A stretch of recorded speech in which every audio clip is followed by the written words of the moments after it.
isso que as pessoas falam, pessoas autênticas, né, originais, é impossível serem copiadas. É porque elas não estão tentando performar o que é parecido com uma autenticidade nos dias de hoje. Elas não estão tentando performar algo que não foi visto antes no Pinterest, ou no Instagram, ou sei lá onde. Elas estão sendo honestas e conectadas com a percepção de vida que elas têm naquele momento. O que eu consumo é escolher o que me consome. Eu tô um tanto obcecada para entender como eu crio, e aí eu estou bastante pensativa sobre o que é criar. Porque quando a gente começa a pensar para além de o que é criação ou o que é criatividade, a gente também entra na crise existencial de se tudo que existe parece tão mais do mesmo, como eu consigo ser original? E aí, quando a gente entra nessa vibe de ser original, a gente entra em um lugar de o que é ser original? E aí a originalidade e a identidade, elas se confundem. E a partir disso, quando a gente percebe que a nossa identidade é baseada no que a gente consome, todo mundo está consumindo mais do mesmo, então, no fundo, na realidade, todo mundo está sendo consumido e não consumindo. Eu comecei a pensar, eu estou escrevendo meu livro Descendente do Sol, que é uma fantasia, e esse livro, ele fala muito sobre encontrar o equilíbrio. Provavelmente as pessoas, eu não sei se elas vão ter essa percepção, principalmente no primeiro livro, que é uma duologia, porque ele fala sobre a dualidade entre a mente e o coração, que são os dois irmãos que contam, né, que são os personagens principais. O Keidan é o coração e a Elin é a mente. E aí, a partir dessa diferença, a gente entende aquilo que a gente precisa aprender no contraste, né, no diferente, porque se todo mundo é igual novamente, a gente volta para a mesma premissa, não existe de novo. Dentro dessa diferença entre o Keidan e a Elin, que são dois personagens que acabaram de descobrir que são irmãos, a gente tenta ali criar certo equilíbrio. Vai dar ruim, porque é um livro, né? Então tem que dar ruim antes de dar bom. Também nem sei se vai dar muito bom no final também não, mas tudo bem. A questão aqui é, a Elin, eu percebi, eu tive essa ideia quase 6 anos atrás. E aí eu precisava escrever sobre uma bruxa sem coração. E quanto mais eu escrevia, eu parava, depois eu voltava, parava, voltava, peguei ele de fato para finalizar. Tem quase 2 anos e vou lançar ele daqui a alguns meses. Eu percebi que eu sou a Elin e que por muito tempo da minha vida eu usei o racional, ainda mais que sou formada em publicidade, para criar. E nesse racional eu não consegui ser quem eu sou. E não sendo quem eu sou, não existia ali muita originalidade. Então, esse último ano eu passei tentando responder essa pergunta: quem eu sou?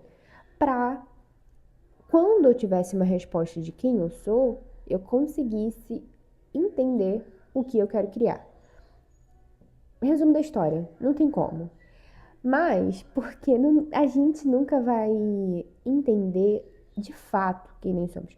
Quem nós somos é a jornada. E isso que eu queria falar, né? A jornada, desde o momento que nascemos, entendemos que, olha, eu sou um ser.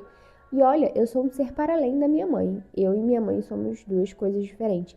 E aí a gente cresce e a gente percebe que, olha, eu não sou os erros da minha mãe e eu também não sou os acertos da minha mãe. Olha só que loucura. Nem do meu pai, né, no caso.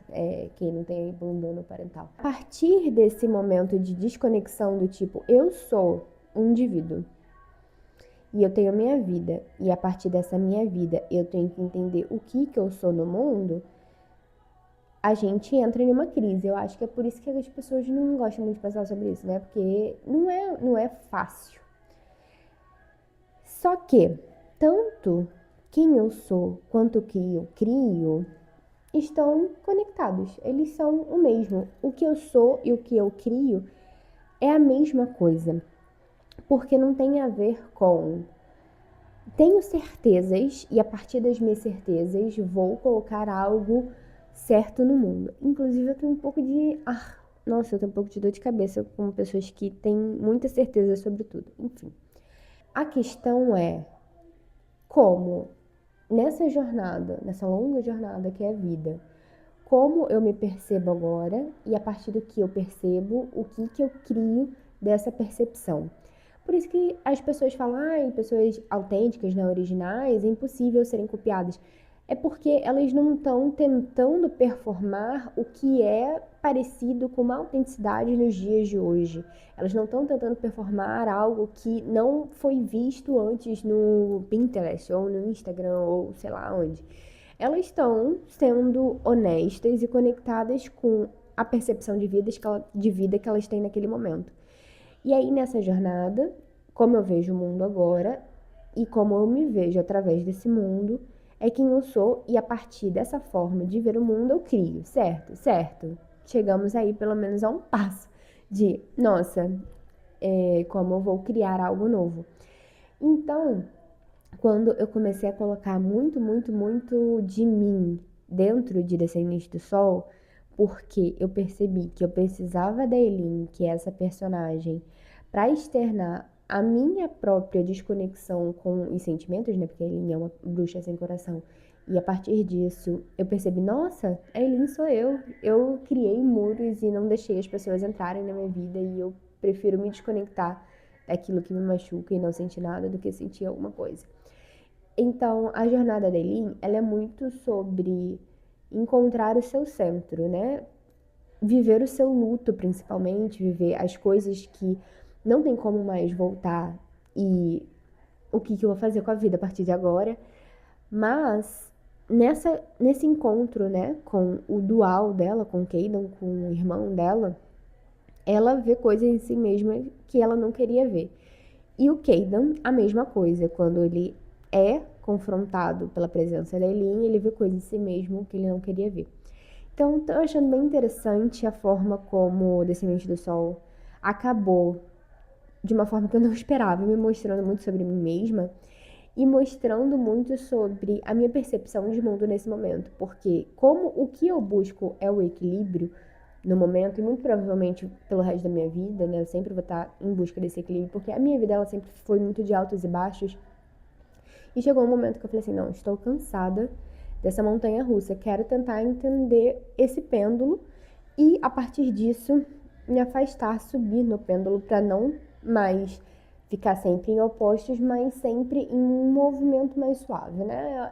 É uma das leis universais. A partir disso, eu percebi que inconscientemente eu usei o meu livro como uma forma de expressar aquilo que eu não queria ver em mim. Quando eu percebi isso, decidi dar forma àquilo que eu não queria ver em mim dentro do meu livro e hoje eu crio de forma consciente e tentando trazer para quem um dia vai consumir o meu livro tenha pelo menos uma percepção do que é esse equilíbrio que eu tô buscando com essa história. Ele é muito sutil, porque como é um livro de fantasia, existe todo o enredo fantástico, o enredo das relações, o enredo de dois irmãos que acabaram de descobrir que eles, né, são irmãos, então existe o drama, tudo ao redor de uma pergunta central, que é qual o meu oposto, qual o meu equilíbrio, como eu chego ao meu centro. Escrever Descendente do Sol tem sido uma das experiências mais incríveis da minha vida, ainda mais que é um projeto tão longo e é um projeto que eu particularmente acredito que ele vai durar mais uns 5 anos, porque tem o segundo livro, né, Os Filhos da Morte, a continuação de Descendentes do Sol, que é uma duologia, e também tem contos que eu quero fazer a respeito dos 7 arcanos, que são essas 7 divindades dentro da história, e eles regem, e cada um deles tá ligado a uma forma de perceber o mundo também. E tudo isso para dizer que eu tô sendo consumida por esse livro que eu tô escrevendo e eu tô sendo consumida por formas diferentes de ver quem eu sou. E eu não esperava que fosse tão interessante essa jornada. Tem uma frase que saiu de uma palestra que eu assisti da Nova Acrópole sobre criatividade. E nessa frase ela fala assim: a criação como o que há e não como o que pode ser. Ou seja, como eu falei, eu e a criação somos a mesma coisa. Então, a criação é o que há em mim, não aquilo que poderia ser. Por isso que muitas vezes soa tão superficial quando alguma pessoa está tentando criar algo novo. Eu mesma não me reconheço nos meus vídeos de poucos meses atrás. Isso é muito loucura, porque eu estava tentando performar uma parte de quem eu sou. E aí, quando eu olhava, eu via, é como se a gente estivesse vendo quando estivesse 3 espelhos assim, vendo o nosso reflexo de 3 ângulos diferentes. E aí, quando eu postava, eu via o reflexo só de um ângulo. E naquele reflexo só de um ângulo de quem eu sou, eu não sei muito bem se eu gostava do que aquele ângulo estava mostrando ao mundo. Eu queria tentar construir um conteúdo em que tivesse uma percepção um pouco maior daquilo que eu acredito e, consequentemente, de quem eu sou e, consequentemente, de como eu criei. Por isso, eu vou terminar esse vídeo com mais uma frase dessa palestra da Nova Acrópole, que é: nós buscamos na informação uma justificativa para a vida, e isso não existe, porque a nossa justificativa é interna. Ou seja, não é uma informação, não é uma estrutura de algo que já foi dito por alguém que vai conseguir fazer com que a gente seja mais autêntico, mais original ou crie melhor. Existem estruturas que ajudam a gente a pegar nossas ideias e desenvolver essas ideias de uma forma mais prática, isso é óbvio. Mas não é essa estrutura que vai ajudar a gente a ter ideias que conversem com quem a gente é. E esse é o meu ponto. Eu crio a partir daquilo que existe em mim. E disso que existe em mim, ele perpassa por quem eu sou, pelo que eu faço, pelos meus valores. O que eu queria com esse vídeo é trazer a pergunta de o que você está criando. E quando eu digo que você está criando, você não precisa necessariamente estar criando vídeos para a internet. Você pode literalmente estar criando a sua receita do almoço. E aí esse almoço que você está criando, ele faz bem para o seu corpo? Aquilo que você faz no seu dia a dia te ajuda a ser uma pessoa mais conectada com quem você é ou ajuda a separar você do seu corpo? Da nossa tríade, né? Corpo, mente e alma, que é o que dizem por aí, né? Alguns sábios da história. A partir desse momento que a gente percebe que a justificativa da nossa vida é interna, nós expandimos. E mais do que isso, a gente percebe que não é necessário uma justificativa para a nossa existência. Ou seja, para eu estar aqui agora, eu não preciso justificar a minha presença nesse mundo. Eu não nasci com um propósito. E levando isso em conta, então, quem eu quero me tornar? A partir disso que eu quero me tornar, o que eu vou criar?